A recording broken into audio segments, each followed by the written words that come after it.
Good morning, everybody.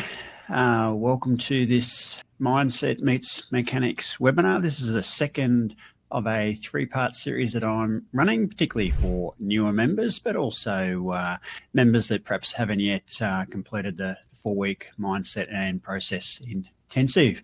Big warm welcome to Cole, who's travelling around Streaky Bay at the moment. So he's just typed in saying hello this morning. So I hope that you're well. Hope that all our members are well and ready to get into this particular webinar. So today, the skills acquisition plan. You might remember last week or a fortnight ago, we talked about some important concepts, talked about the investing stages, etc. So just building upon that, just providing a little bit of context for the skills acquisition plan. And then the last session that we'll do, we will actually cover getting started. So again, if you've got any questions, feel free to type those in. We will have a Q&A at the end of today's session. So this is the agenda. So just as mentioned, a quick recap on those portfolio considerations for the prior week, just for setting the background in particular, and then really delving into the skills acquisition plan. So as an example, why do we have a skills acquisition plan?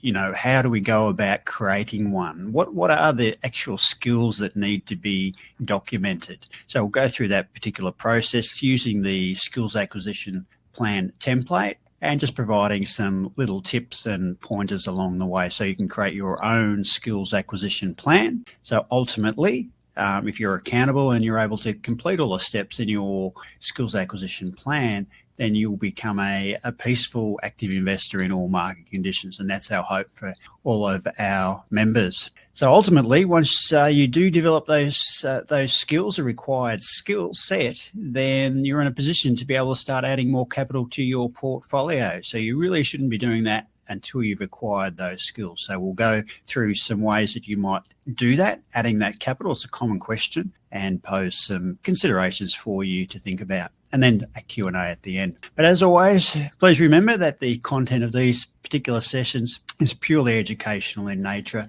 It's not to be construed as financial advice. We don't know your individual circumstances or particular needs. So please take note, there's no advice whatsoever. All right, so quick recap. So you might remember a couple of weeks ago, we talked about this white paper, the critical concepts for an investing lifespan. So we talked about the biggest financial hurdle that most investors are going to face is not acquiring a large enough lump sum during their investing lifespan. So we want to make sure that we're invested in the markets, doing the right thing, really trying to snowball our nest egg. So using compound over stage one, really, really important. And we talked about the various methods in which you could do that. Stage two, so I'm not going to go through all these stages in depth because you can refer to the previous webinar recording for that. So just a quick recap on each of these points. So stage one there, the main risk obviously is not growing your capital sufficiently. But then obviously if you're going to use stage one types of investing strategies, then you need to be a little bit mindful of what could happen to that nest egg as you approach retirement. And hence the topic of sequence of returns risk. Okay, so think about those large bear markets that have occurred historically and are bound to occur into the future as well. So stage two, we talk about sequence of returns risk. This is the second biggest risk that an investor will face in their investing lifespan. And stage two, we think about that sort of pre-retirement window, that 10-year period, perhaps between 50 and 60, 55 and 65, that sort of time frame. You need to think about sequence of returns risk and how you might mitigate the impact of that. So that's when we talked about timing and using an investing strategy that allows you to know when to be in and when to be out of the markets. So it's a sort of stage, and because you are starting to use timing, that is a signal, a mechanism of some sort, then decisions have to be made, and therefore it's going to require a high level of skills. So that is mindset skills. So retirement, that's stage three. That's the second longest. That's when you should be enjoying your time, providing you've acquired a sufficiently large amount of capital so that you're not poverty stricken in your retirement. And that's the goal. That should be the goal for all investors. You don't want to be scrimping and scraping for an existence in your retirement. That's not what life is meant for. So a number of risks in retirement. We talked about longevity, inflation risk, obviously something that's reared its head in the last 3 or 4 years in particular. Prior to that, very, very low inflation. And the fact that governments are running out of money all around the world. So are they going to be able to support people who haven't made the effort to invest for their own retirements? So typically a more conservative approach, preserving with a focus on preserving and protecting capital. We also then talked about the basic portfolio structures that you might consider, and we identified and defined what a core portfolio is and how that is different from satellite portfolios. So core portfolios typically being a larger amount of capital, generally fairly passive in nature, low skill set required in that type of environment, and suits buy and hold types of investments. However, because of sequence of returns risk, we know that having a large amount of our portfolio attached to a buy and hold strategy in the market has many risks. And so therefore, stage 2 and 3, we start to work on our skills and become a little bit more active. So we know that when we can be in the markets and when be out of the markets. So we use a highly mechanized, 100% objective, no wiggle room process for that. And you've all got that process in SPA3 Investor, or some of you maybe even shorter term traders in SPA3 Trader. So those active portfolios, satellite portfolios, are taking on slightly higher risk in the effort for higher returns. And so therefore we do it with a smaller amount of capital. Now, if you can acquire the mindset skills, then over a period of time, these satellites can actually grow in size. In fact, we have a lot of members who their original satellite portfolio is now largely a core portfolio that they're trading in the markets, such as their development of their skill set. So they've done the hard yards, and this is what we want all members to be able to go through, is to go through and learn how to develop those mindset skills. It's the hardest part of your investing. It's the hardest part of any form of trading, is developing that appropriate mindset. Okay, so what tends to happen is in between developing of those mindsets, people become a little bit, what's the right word? They don't necessarily adhere and stick to the mindset process. It's not always at the front of their mind, and it absolutely needs to be. Okay, so you've got to be on board with the mindset, and as such, it'll become a little bit like driving a car, that you won't need to think too much about it, and you'll be able to arrive safely at your destinations.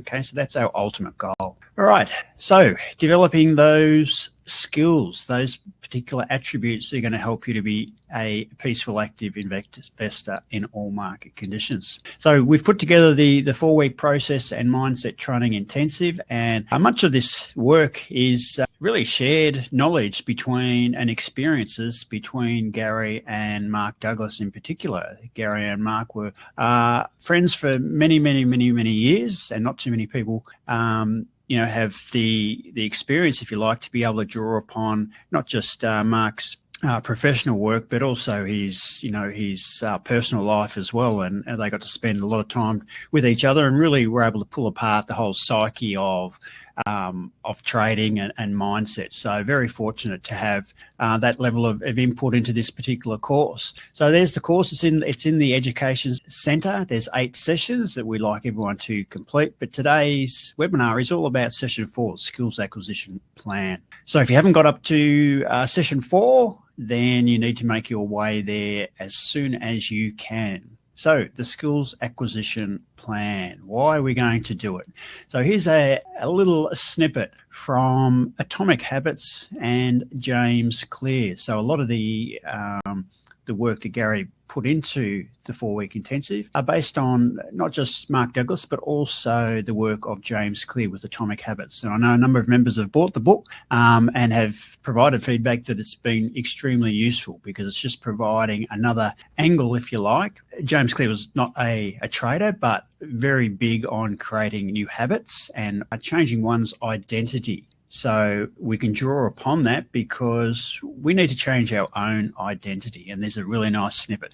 Most people don't even consider identity change when they set out to improve. They just think, I want to be skinny, I want to be a good trader, and if I stick to this diet or process, then I'll be skinny or a good trader. They set goals and determine the actions they should take to achieve those goals without considering the beliefs that drive their actions. Okay, so it's all well and good to say, look, I want to be a really good investor. I'm just going to follow the process and not think about the mindset change that you're going to need to go through. Okay, so we need to think about that. They never shift the way they look at themselves, and they don't realize that their own old identity can sabotage their new plans for change. So a lot of people have biases that they've held for many years, and they become challenged, and they don't consciously think about the impact those biases may have when adopting a new process. And hence, this is the whole reason why we need to develop a skills acquisition plan to help ourselves become aware of that and have some processes, some actions that we can take to improve. So creating a new identity, a new set of beliefs. So the first stage in creating a new belief is the mechanical stage. So in this stage, and this is related to trading in the zone and Mark Douglas, you need to build the self-trust necessary to operate in an unlimited environment, which is what we're referring to in the markets. So learn to flawlessly execute a trading system, so a process. Now, the process there I've got marked down as 10%. So that's really a small part of the entire equation. You have a process. It's a very simple process. It's basically a traffic light system.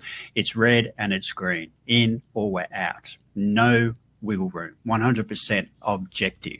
And then on top of that, we have to train our mind to think in probabilities. So we can learn how to do that through reading Trading in the Zone and training our mind, also improving our beliefs, creating that new identity. And that's where all the work is. And that is 90%. So if you think about that from a pie chart, you've got a small little wedge, which is the process. And the vast majority of traders, investors think that that little wedge, that 10%, is the whole gamut. That's the whole ball game. Well, they couldn't be further from the truth. The actual fact is that 90%, that's where the effort needs to go.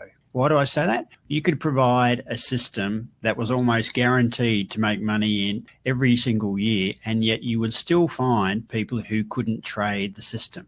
Okay, and that's purely a function of mindset. Okay, so you need to be able to deal with all the things that the market throws at you, and it's going to throw all sorts of things at you, and make sure that you're able to continue executing flawlessly in that unlimited environment, thinking in terms of probabilities, and maintaining contact, maintaining participation in the game at all times, regardless of what the scoreboard says. All right, so if we can do that, then you'll create a strong, unshakable belief in your consistency as a trader. So as an example, as on the fly, a discussion with a member yesterday, even on the phone. Obviously, we've had a pretty volatile last few days in the market, and a few positions have come off.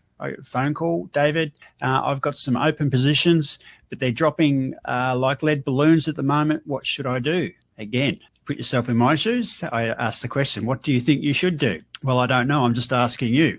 So obviously, some clarity needed in that particular situation. So from that point of view, do you have any exit signals? No, I don't. Is there anything to do? Absolutely not.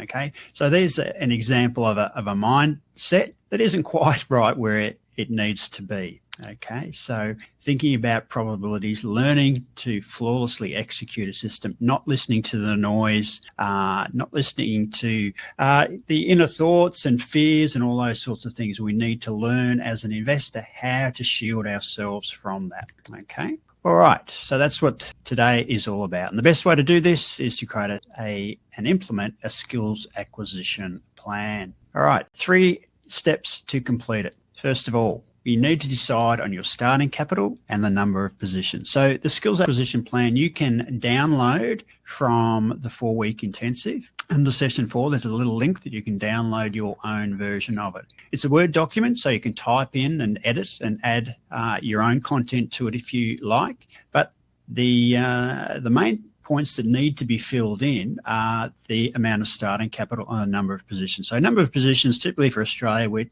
generally talking between sort of 7 and 10 positions. Some members like to have a little bit more, and that's perfectly fine as well. Then with your starting capital, we need to make sure that we're starting with an amount that is going to mean that you've got some skin in the game, but not so much that it's going to keep you awake at night and becoming a nervous Nelly. So some people say, when I first start, David, can I do paper trading? Yes, you can do paper trading. However, it's not going to have the learning benefit, the impact that trading with real money does. So you need to start off with an amount that is comfortable for you, and that's going to be different for every single person. Okay, so you just need to decide upon that and think about when you're first starting off and you're working your way through your skills acquisition plan, being able to do it for the next 6, 12, 18 months, however long it takes for you to develop the necessary skills at a level of exposure, so with an amount of capital that has some meaning but is not going to keep you awake and stressful at night time. So once you've downloaded and inserted those particular details, then save the document, print it out, and keep it handy for regular referring to. Okay, it's important that you have that. And if you've ever got any questions, look at your skills acquisition plan. And if you can't answer the question that you've got in your skills acquisition plan, ask yourself, why don't I know the answer to that? Is it because I don't know the answer, or I haven't thought about it? And if there's some gaps there, then by all means, give us a call and we can talk through it. All right, so let's go through and have a look at the components of the skills acquisition plan. So remembering you can print this out. I'm just going to go through the main section. So I'm not going to go through every single section because some of it is fairly self-explanatory, but I just wanted to draw upon the important components to make sure that everyone's understanding. Right, so first of all, the mission statement. So to continually actively manage a mechanical investing process using stocks on the ASX universe. So this is for the Australian market, could be the USA. So the active investor managing the SAP, the skills acquisition portfolio, instills the belief I'm a consistently peaceful active investor in all market conditions. So this is ultimately what we're looking to achieve. We're also looking to attain a mindset, a unique set of attitudes that allows one to remain disciplined, focused, and above all, confident in spite of adverse market conditions. So again, that's a quote from Mark Douglas, and this is one of our objectives in establishing a skills acquisition plan. We want to become a consistent winner, unafraid in all market conditions, and a best trader as per this quote. I don't think I could put the difference between consistent winners and everyone else more simply than this. The best traders aren't afraid. Okay, so the best traders at the moment are just following the process. They're not ringing up David and saying, David, what should I do? Because they have written their skills acquisition plan or an investment plan of some sort that dictates exactly what they should do. They've developed the appropriate mindset. They don't need to ask the universe, whatever that is, whether they're doing the right thing. They intuitively now know that they're doing the right thing.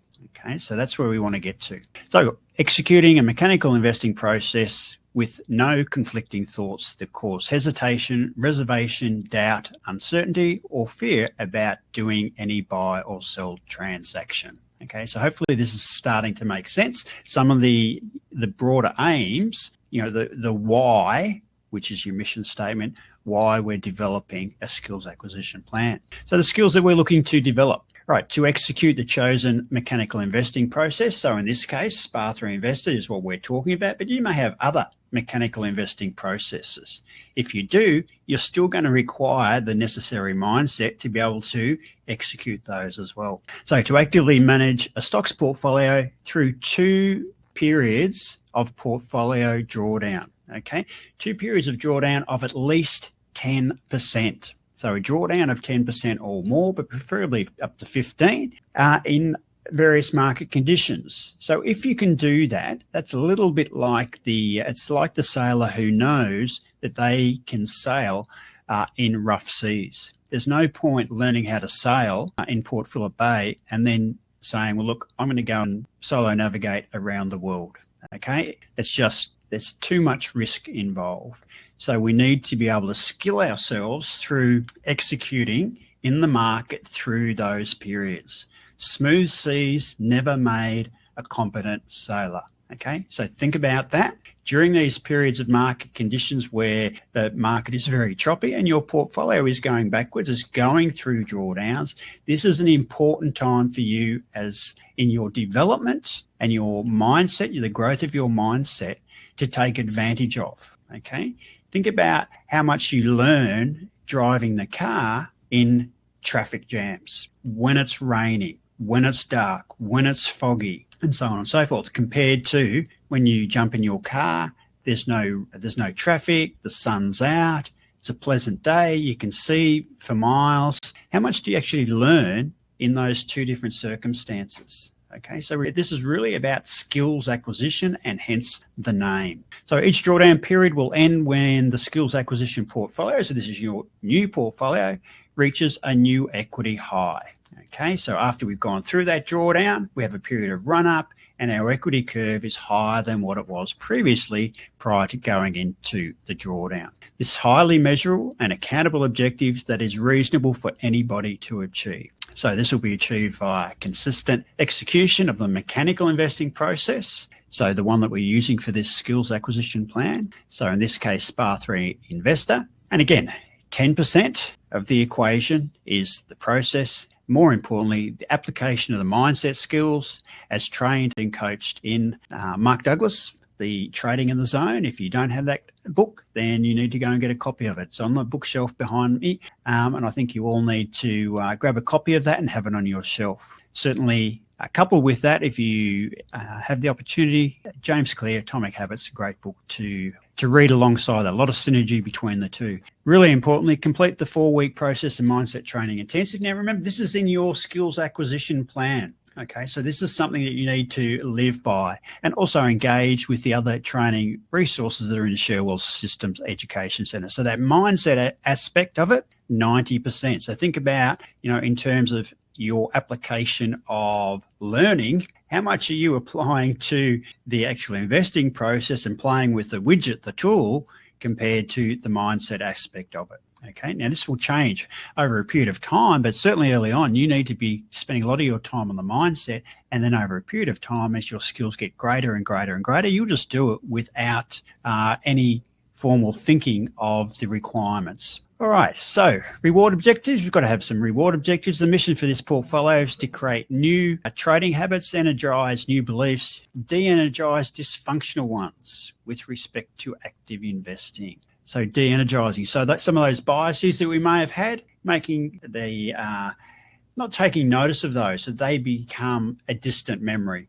if you like. So the mechanical methodology that we used in the SAP has a well-researched edge. Now that's really important, which has been demonstrated in live trading and real money public portfolios. That's one of the key reasons why we have the public portfolios. The public portfolios aren't paper traded hypothetical portfolios, they're real money. So it's important to have that as just another source of an edge. Now, don't forget that you can also go through and run your own simulations, etc., to see how the edge manifests itself. But it's a really important concept of how an edge manifests itself. Do you get to see the edge 100% all the time? No, you need to have a sufficiently large sample size. Okay, and that's really important. So the aim is to grow the funds allocated to this particular portfolio by 4% annualized more than the ASX 200 accumulation index. Okay, so that's not 4% every single year. That's going to vary with the vagaries of the market. Okay, but that's the longer term goal. All right, so to determine whether it's on track, then what we need to do is each time your portfolio makes an all-time high is to go through and compare that with the benchmark. Okay, so that's the basic goals of the rewards underneath the goals and objectives section. So we've thought about the goals and objectives. We talked about the reward side of things. What are the risks? So the risk objectives, the SAP portfolio will not have any risk objective as it will accept whatever drawdown results from using the strategy. So some members say, well, look, I'm happy to trade through what period of drawdown and however much drawdown I go through. Some members like to put in a drawdown limit. Okay, now you can do that. The issue with having a drawdown limit is that whilst that defines a stop point, if you like, where you might stop trading, you then need to have the reverse of that, a point or a trigger that then says, when do you start trading again? Because how do you know that your portfolio is out of drawdown, coming out of drawdown? Okay, so hence being able to trade through those periods of drawdowns is one of the key skills of the skills acquisition plan. So being able to wear that drawdown, trade through that drawdown to see a new all-time equity high. That's a skill, and that's why when we're doing the skills acquisition plan, whilst you may have a lot of money to invest and you've come to use SPA3 Investor, you're using your skills acquisition plan to develop those skills. You're doing it with a small amount of capital so that you gain the skills to be able to trade through those peaks and troughs along the way, such that ultimately you develop the mindset that you can then transfer larger sums of capital. Not the other way around, not doing it with a whole large amount of capital to start with to test yourself. Just because the process is easy doesn't mean that the application and the ability to execute is going to be easy as well. Okay, so we need to think about that and what that actually means. All right, so the investing process, you can refer to all of that through the training in the education centre as well. So the skills, the mindset, thinking in terms of probabilities. Again, trading in the zone. Reactive feelings to market movements, thinking and feeling at the time of opening and closing a trade. So these are notions that build upon Mark Douglas's 20 trades exercise. We've called it 25 trades because that's around about how many trades you'll place over a 12-month period, and getting you to actually think consciously about some of those thoughts that you might be feeling at any point in time you're about to place a trade. So managing the consistency of mental application throughout the trading process, focusing on knowing what to do and doing what you know. So doing the right thing and doing it right, doing it in the right way. So your time management, making sure that you're not overcommitting your level of effort and you're prioritizing the right thing. It really shouldn't take more than about 15 minutes, 30 minutes maximum a week to run a SPA3 investor portfolio. If you're committing any more time than that, then you're doing research. You're not following the process. You're listening to other things. You're looking for other sources of information that are going to support your thought of some sort. However, the only thought there needs to be is there a signal or not? Is there therefore an action I need to take or not? A simple process, okay? We just don't want to get too bogged down into what ifs, okay? What ifs only ever become apparent if your mindset isn't quite there where it needs to be. So skills risk, and this is a real risk. The definition of a skills risk is an active investor withdrawing from the skills acquisition plan entirely without achieving the mission statement, thereby giving up on attaining a winning mindset. They've stopped. They're stagnant in the water. I can't do this anymore. So if they stop, then they won't reach their new all-time portfolio values once more. They've gone through a period of drawdown. The only way to come out of that drawdown is to continue trading to allow the market to provide an opportunity for run-up to create a new all-time high. Okay, so this is a function of mindset. And if you find that you need to stop, then that's just feedback to you that perhaps you're doing it with the incorrect amount of capital to start with. Okay, remembering when we're using this, the whole purpose of this, it's like getting your license in the car, is to do it with minimal risk. Okay, minimal monetary risk, psychological risk. You need to be able to do this at a level that is comfortable with you. Okay, so if you're finding that the pressure is too much, then more than likely you've started with too much capital. This risk is a reflection of the investor's current belief system defending itself to remain energized whilst resisting the instilling of new habits. Remember, we said earlier on about some of those biases that we've got and they're going to be challenged, and we want to de-energize those, okay? We don't want those to be consistently energized whilst we're trying to acquire new beliefs, okay? We've got to start thinking about that, parking those to the side, learning how to de-energize those, and that's what the 4-week process, the mindset course, is all about. Skills risk can only be eliminated through active, intentional, and conscious engagement in mindset strengthening exercises and the commitment to the creation of new habits and beliefs. So, if you haven't yet eliminated those particular skills risks, then the only thing to do is to become actively involved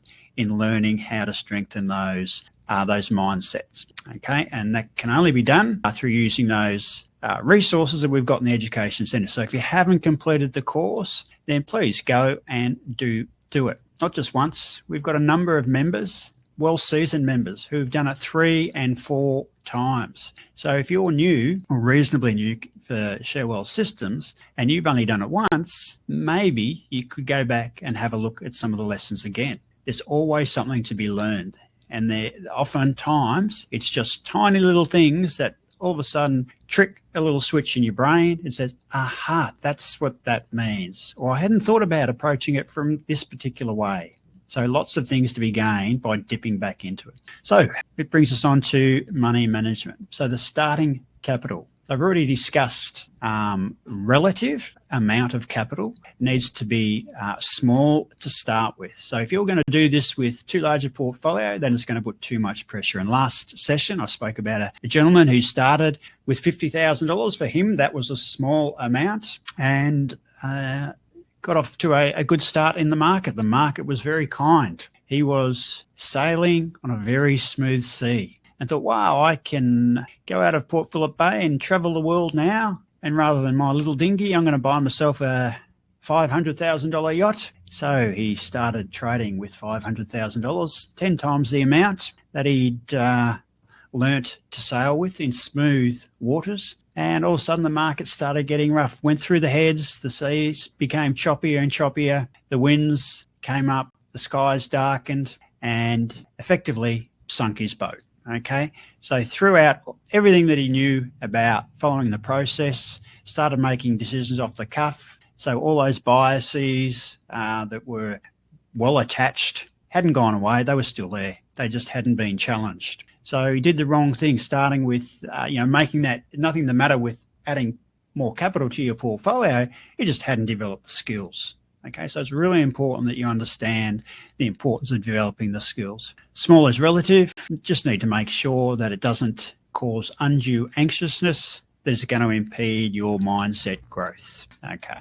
In consideration of the above, this is one of the stipulations you need to fill out. The portfolio will use a starting capital of X. So once you downloaded the document, you've opened it up, you need to think about the starting amount, type it in, save the document, because then you can always print it out. So the open positions, how many positions are you going to take? Somewhere between 5 and 10, and you just need to decide what that is, type in the number, save it, and as mentioned, print it out. So process management. You've decided how you're going to go about this, the level of capital, number of starting positions. It's really important that you become adept at using the portfolio manager, because the portfolio manager is an important part of this, because it's going to help you not just monitor the portfolio performance, it's going to also give you the opportunity to integrate journaling. So a diarising of your trades, and importantly with the 25 trades exercise. Now remember, the 25 trades exercise is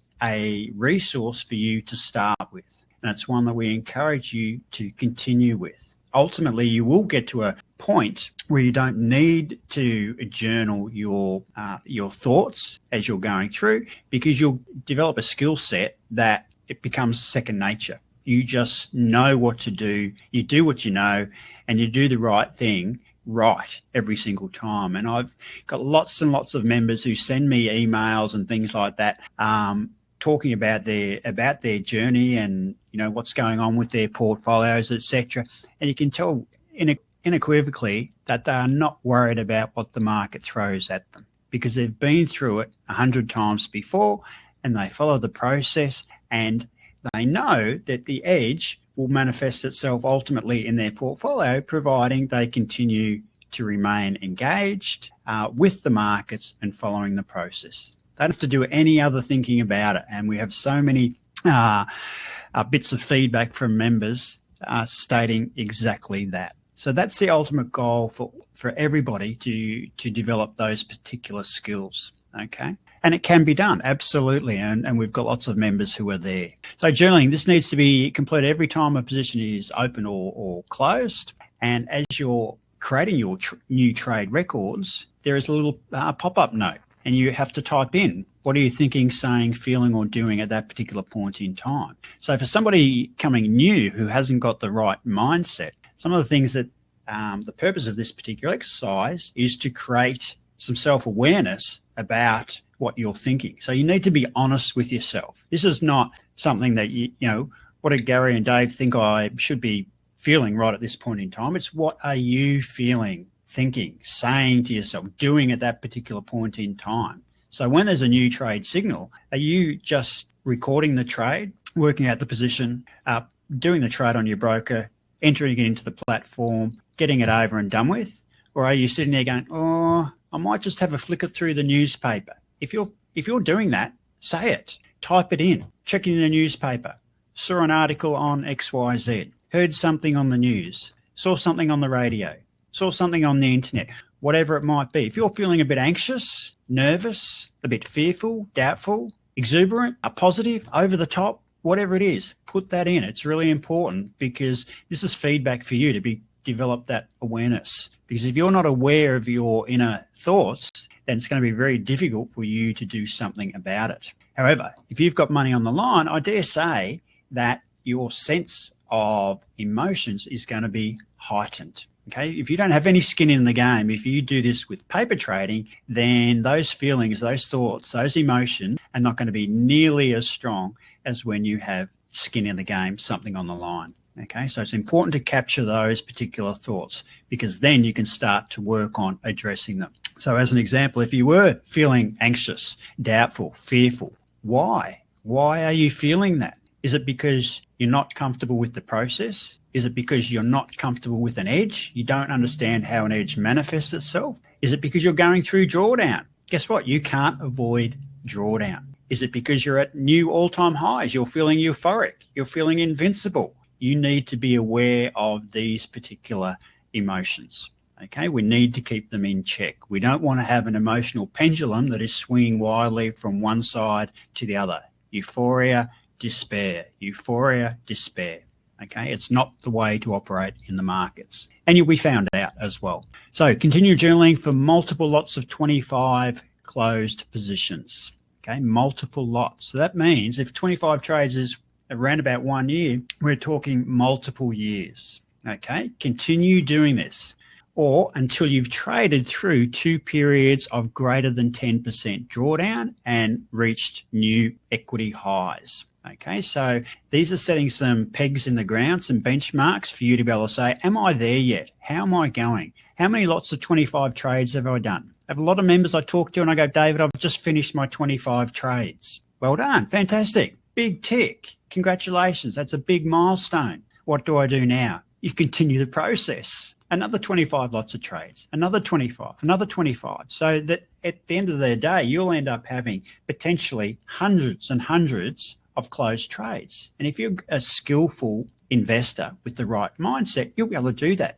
Time will just pass and you will have lost count of how many trades you've done. You're just in the groove, you're in the zone, is what Mark Douglas, how he describes it. And you'll just continue on and you'll be a peaceful, active investor, regardless of what's happening in the market. Okay, so multiple lots of that, of the 25 trades, so continuing to monitor that. But really importantly, have you been able to trade your way through periods of greater than 10% drawdown? You need to go through this at least a couple of times before considering adding any further capital. And if you can't do it with a small amount of capital, what makes you think that you're going to be able to do better by adding more funds to it. They really need to think about that. Ultimately, journaling should continue until the mission of the skills acquisition plan is achieved. Are you a peaceful, active investor in all market conditions? Then if that's the case, yes, and you don't worry about it, then you don't need to journal anymore, okay? But you can look back on it and take comfort knowing the fact that you've been able to upskill yourself from all those years ago to where you are now, okay? And that's a good thing to do. So 3 steps to complete, just reiterating: decide on your starting capital, your number of positions, download and update the plan with those details, save and print, and keep it nearby. Okay. All right. So once we've created our skills acquisition plan and we're adhering to it and we're going through it, we've done multiple lots of 25 trades. We've gone through, we've experienced several periods of drawdown. We've traded through those and created new equity highs. Now, that's been difficult in the last couple of years because the market has been choppy and has been sideways. And you can see that in the public portfolios. Again, one of the reasons why we have them, to show the realities of investing in the markets and to show what happens when you trade peacefully in all market conditions, the shape of the equity curve, and what we can learn from that and what we can teach our members as well. Ultimately, you'll get to a point where you are comfortable. You've acquired the right mindset, okay? Now, what you need to keep in mind is how have you acquired that mindset against what the market has thrown at you? So what do I mean by that? Well, knowing when you're ready, your skill set is going to be a little bit of a function of your market experience. So you might remember I just referred to the sailor who was very competent sailing in very calm waters. And they may have done that for, let's say, the equivalent of a 25 trades, a 25 sail expeditions on the bay in smooth seas. But they've done one part of it, but have they really experienced the market drawdowns? So using our analogy, the strong winds, the dark skies, the pouring rain, the huge swells. Okay, so you need to be thinking about that as well. So you may have done the 25 trades, but you may have done it in a market, a market where you haven't experienced much in the way of drawdown. So that's important to think about those particular contexts that it's happening in. Okay, now if you have done the 25 trades, keep doing it. Have you gone through 2 periods of drawdown? No, we'll keep doing it because you need to have confidence that you've got the skill set. Okay, so when you've got the skill set, then you can start thinking about adding further capital. So if you're going to add more capital, how much are you going to inject? If you start off with a skills acquisition plan and you've got $20,000, are you going to all of a sudden increase that to $200,000? Or might you do it with $50,000 and then see how you go? Test the waters. Are my skills being tested? Am I starting to feel a little bit anxious, a little bit fearful? If so, then it's likely that might be too much for your skill set at that particular point in time. Okay, there's always going to be a degree of discomfort once you've added a little bit of extra funds. You just need to test yourself and say, well, look, am I capable of trading with this amount of capital? Okay, and be honest with yourself with that as well. Okay, it might just take a little bit longer for you to develop the appropriate skills. So you need to be thinking about that. So if you're going to inject capital, you've decided that you're going to inject more, then how are you going to allocate those funds to your existing positions? So do I just inject the capital into the portfolio and wait for the triggering of new positions to release those funds into each position one by one by one? Or should I add funds to existing open positions? Okay, it's an interesting topic because you might find that, and there's no right or wrong way to do this, you might find that it's easy for you just to wait until we close the next position and allow the portfolio manager to then calculate the new position sizing. The flip side of that is that if I might be in a rising market, I don't know whether it's going to keep rising or not. Nobody does. Anything can happen. You don't need to know what's going to happen. Two of the fundamental truths. But you might find that you end up with a number of shares that continue to run and run and run and run and run. And the disadvantage, if you like, of leaving money on the sidelines and waiting for those next positions to trigger is that you're not benefiting potentially from the extra capital being in some of those positions. So it's something to think about and consider. The other consideration is, when do we add that capital? So we talked about, potentially when your skill set is ready, but is there a time in the market that might make sense to add capital? Is it better to add during a certain period than another? And again, we don't know, and you'll only know in hindsight, but there are a couple of considerations that you might like to think about. So we'll go through some of these now. All right, so here's an example where we've got a portfolio, and it's just an example, so it's just a hypothetical. This is actually the public portfolio, and it was a period where it had nine positions. Okay, so the portfolio was full. So just assuming that this was an investor's portfolio, and this was the amount of capital that they were using in their skills acquisition plan. Okay, it's a hypothetical, and remember we said start off small. Now, for this particular person, if they're starting off small, then they've obviously got a fairly sizable portfolio that they could be working with, but they've said, you know what, I'm going to do this with, for me, a relatively small amount of capital. Now, they started, you'll see there, with $80,000, and they've been able to grow that over a period of time to $200,000. Okay, now they've ticked all the boxes. They've done their 25 trades. They've traded through multiple periods of drawdown. They're well versed in the market conditions. They've gone through all different sorts of things. They've gone through COVID crashes. They've gone through strongly rising markets, and so on and so forth. And they want to add some further capital. And they've decided, right, I'm going to add another $450,000 to it. Okay, so how might we go about allocating this new capital into the portfolio? So just a consideration. So these are the current open positions. So it's just a snapshot, just to show what a portfolio might look like as we're about to add capital to it. So you can see there that we've got a number of positions that are in profit, and we've got a number of positions that are in losses. So let's have a look at the positions. These are all open trades. Let's have a look at the trades that are open but are currently in loss. So the red ones here, the red boxes. So we've got $450,000, which very neatly goes into 9 positions, approximately $50,000 each. So do we just grab $50,000 each and buy $50,000 of each of the open positions or not? So the way to think about this is, at the moment with the trades that are currently in loss, is that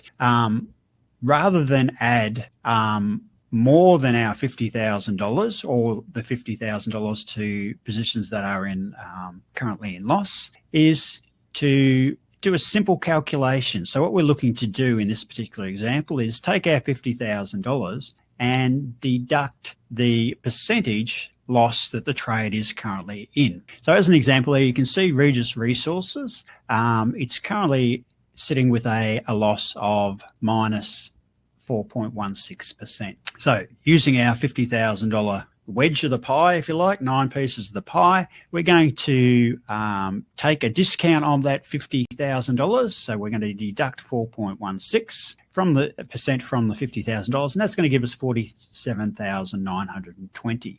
So rather than applying the full $50,000, we're only going to spend $47,920 on Regis shares. Okay, so some of the things that we need to think about of this as well is, if we're in a losing position at the moment, you would have heard don't add to losing positions. Now, it's not to say that this trade is going to be a loser, but for the time being, it's going in the wrong direction. Okay, it may turn around, we don't know. So likewise with EVN and the other positions that are in a loss, we need to take our $50,000. And again, this is just a consideration, not financial advice, just one way that you might like to do it. EVN, it's currently with a loss there of 8.98. So let's deduct 8.98% from our $50,000, and it leaves us with $45,510. So effectively what this is doing is it's basically sort of normalizing the position, if you like. Okay, so if we had bought $50,000 when this trade first started out, both these trades first started out, we'd actually be down, the value of those positions would be down to these amounts at the moment. The Regis Resources one would be down to $47,920, and Evolution would be down to $45,510. So we're normalizing the positions. So hopefully that's making sense and giving you a little bit of an idea as to how you might do it. So that's on the trades that are currently in loss. So let's have a look at trades that are currently in profit. So remembering again, with 9 positions, we've got 50K that we could allocate to each of our open positions. So typically when you're thinking about adding to a winning trade or pyramiding, you may have heard the name before, is just adding more funds to an existing open position. So again, with the concept of trying to normalize the positions, what we're looking to do is, again, with the $50,000, is to deduct the amount that we're in profit. Okay, so if you think about, a trade, if you had a trade that was up, let's say it was up 80%, and you wanted to add the full 50K, you're adding a lot of funds to a trade that has already moved a long way. Okay, so by adding extra capital later in the trade, you're actually taking on more risk. So to make this easy, we do it exactly the same way. So the 50K position, deduct the amount in profit. So in this example, real estate group, you can see there, 15.23% up. So let's deduct that from the 50K, and we've got 42,385. Okay, so what we're looking to do there is to effectively say, look, if we had started off with 42, it'd now be around $50,000 because we've had that increase. So hopefully that's making sense there. So we're not taking on more risk by adding to the position, even though we're up 15%. We're reducing, or pro-ratering, if you like to think of it, to normalize the exposure. Okay, so that's just one way that you can do it. The alternative, as I said, you could inject the capital and wait for each position to close and then to re-enter, and the portfolio manager will do the sums for you. Okay, so what that is going to mean is that there will be some cash left over.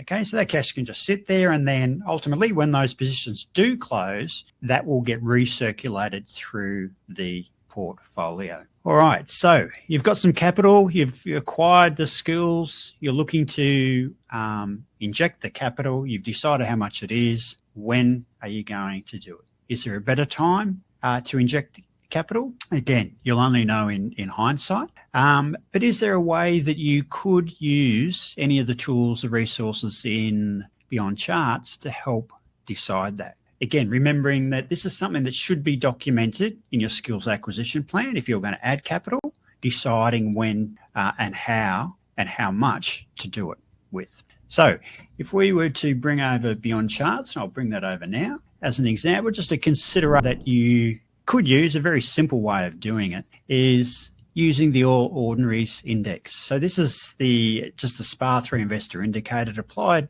to the All Ords. You could do it on the S&P 500 if you were trading in the US, as an example, and then waiting for periods potentially where the key indicator, the key market indicator, is in an open position. So whilst it's in an open position, you can think about adding capital. If you were in a closed position, then potentially you could say, well, look, I'm going to wait until I get an open position, and at any time whilst the market is in an open position, I can add capital. If it's in a closed position, then I don't want to add capital. So that's just a very simple, objective way in which you could do it if you had some doubts about when is a good time to do it. Obviously, knowing that the market is at a bottom would be a nice thing to know. However, you don't know when the market is at a bottom, and so adding capital during that, time frames like that, if we think about worst case scenarios, etc., you can go back in time, have a look, and see what had happened if you thought that the market bottom was over here, and then you thought it was here, and ultimately it was here. You would only know in hindsight. So again, this is after COVID. There's lots of other examples that you could use as well. So it's just an example and something that you might like to consider to put into your plan. Now, does it work? I don't know. Okay, but we're looking for a really simple, objective way of doing it. Okay, so hopefully that makes sense there. All right, so quick summary. So the skills acquisition plan is about identity change. Okay, that's the whole reason why you're doing it. And if you can change your identity and instill those new beliefs using atomic habits, using trading in the zone, using most importantly, the 4-week intensive, you'll learn how to adopt that probabilistic mindset. And if you can do that, and for those of you who haven't been tuning in to the weekly wrap, every week I recite off the top of my head the 5 fundamental truths. Okay, it's part of the skills acquisition process. And if you can't do that yourself, then you need to be asking why. Why can't I do it? There's only 5 of them to remember. It's not hard to remember. So I go through that. I'll model those particular skills for you. And it's something that you should consciously be doing yourself to the point where you don't need to do it anymore. And if ever asked and pulled up in the street and I can say, hello, Barry, hey, do you remember the 5 fundamentals? You'd go bang, like that. I know exactly what they are. And you would know through doing that you are right on the correct path that you need to be. Okay. Documenting your plan is essential. If you don't have a skills acquisition plan, stop what you are doing, take the time to complete it, edit the appropriate sections, print it out by your side. Okay. Be proud of it. Self-monitoring, the 25 trades, we'll go through that in the next webinar, getting started. Really important. Make sure you're doing multiple lots of that because you need to be able to assess how are your skills going. Have you gone through those periods of drawdown? You really need to be able to trade your way through those and ultimately evolve as a peaceful investor in all market conditions. So hopefully I've provided a little bit of context about the skills acquisition plan, why we do it, how we go about doing it, the important components of it, and now you're all at a point where you can complete that. And as I said, wear it as a badge of honor. You need to take this seriously and focus on the mindset. You do that, then you'll be able to get in that little boat. You'll be able to sail not just out on the bay, but through the heads and right around the globe. Right, Q&A. Any questions at this point in time? If you don't have any questions, that's fine. If you do think of something, please send it in. If you've got any feedback about the content, the style of the webinar, I'd love to hear it. As I said, the next webinar that we will be running is on getting started. So getting those portfolios started. You've got a skills acquisition plan. We understand the broad context of our investing. So it's really then about getting into the process part of it. And I think most people are pretty comfortable with that. However, there will be a few things that we can go through using Beyond Charts, a few hints and tips, and we might even delve into the simulator as well. You can have a bit of a play around with that. Bruce says, adding capital after completing the 4-week intensive. I'm not sure what you mean there, Bruce, but typically, you want to be adding capital when you know your skills are where they need to be, and then thinking about the amount and the timing of that. Wayne, the education sessions are sensational. Thank you, Wayne. Well organised, progressive development of the concepts. Thank you.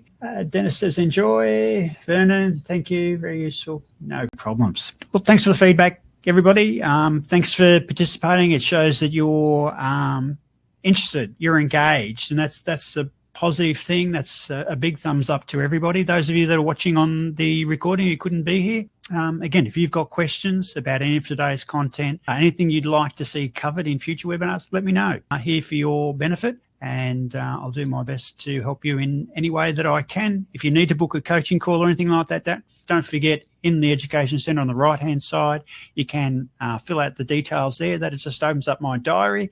Pick a spot, and I'll give you a call. Howard says, David, the journaling will not be turned off after 25 trades. If it does, how do you turn it on?